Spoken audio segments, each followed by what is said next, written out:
You know, the whole way during, well, basically the whole of 2012, we've been hearing about Canelo Alvarez, you know, fights here, fights there, this fight happened and this fight happened. None of them have happened, right?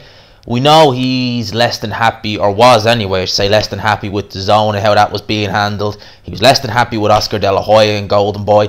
He was not a happy guy, right? He was league, all this, you know what, right? Now, statement here, apparently Canelo is a free agent, right?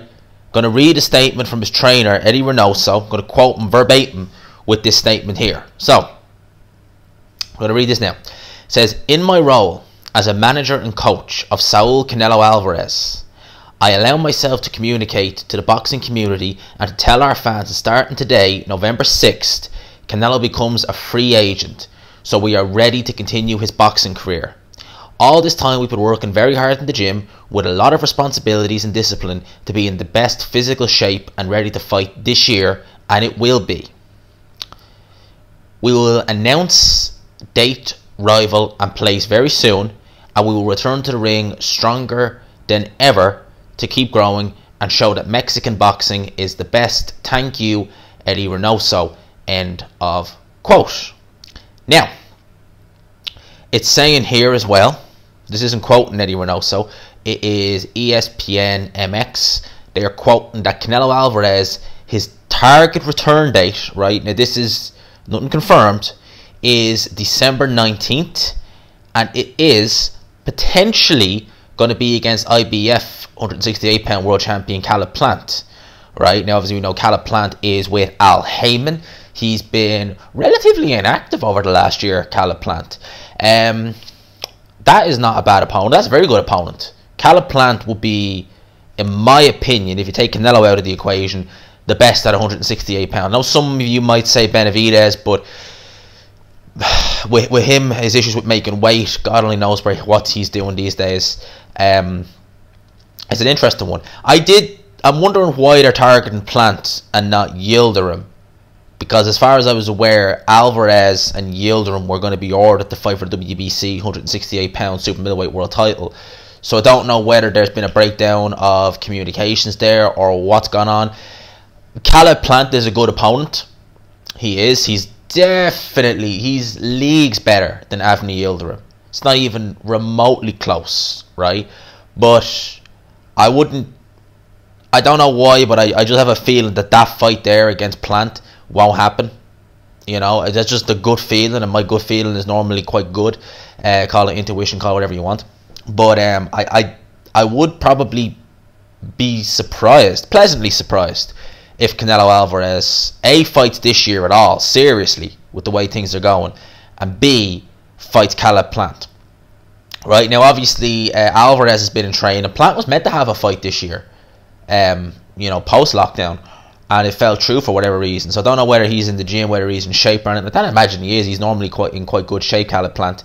It'd be an interesting fight, definitely. Very interesting. In terms of Canelo Alvarez, I mean, I can't see him going back down to 160. I think he's set at 168 now, and you know the Billy Joe, Callum Smiths of the world, they're on the zone. If reports are to be believed, there Alvarez is now a free agent. He doesn't need to fight on the zone. Doesn't need to fight with Golden Boy. I'm surprised he's doing it now. You know, I mean, Alvarez, even as far back as 3 years ago, had got to a level where he didn't really need a promoter. You know, he could have done what Floyd Mayweather did and just go solo. I just have someone like an Al Heyman advising him, because that's essentially what Mayweather did. Mayweather was promoted obviously by top rank Bob Arum. I think Oscar De La Hoya was at one stage as well, and they both just broke free, started their own promotional companies and just went on from there, you know, went in the tear. I'm surprised Alvarez hasn't done it sooner, because he really could have. I know he was the guy keeping Golden Boy promotions, you know, in business. He was feeding them, because we've heard so much. We've started other fighters like Ryan Garcia complain about the way, you know, he's being handled, and you would imagine, because those two are quite close, that if Canelo Alvarez is a free agent, you would imagine that Ryan Garcia, after his fight with Luke Campbell, if it actually takes place, you know, given what I just read there, I'd imagine it will. I don't see any reason why. He may follow suit, or he may follow suit. In terms of him fighting this year, if he does fight this year, I really don't hold out much hope that it's going to be anyone good. I don't know why. I just don't think it will. Maybe that's. I don't want to put a negative spin on things. You know, Jesus, G has had enough negativity for a lifetime. Seriously, people, I don't want to put a negative spin on. I just, if I don't know why. I just see Alvarez's team. If there's a chance to just pick up a world title at 168 pound with a Yildirim fighter, I mean, I don't. In my mind, I'm just thinking, why wouldn't they do that? You know, but who knows? They might surprise me. I'd be pleasant. I'd love to see him fight Caleb Plant, really. So we'll have to wait and see about that. I'm gonna call it quits here. I'm going to probably touch on more of this in a live stream later on this evening, but I'll give you this video for now.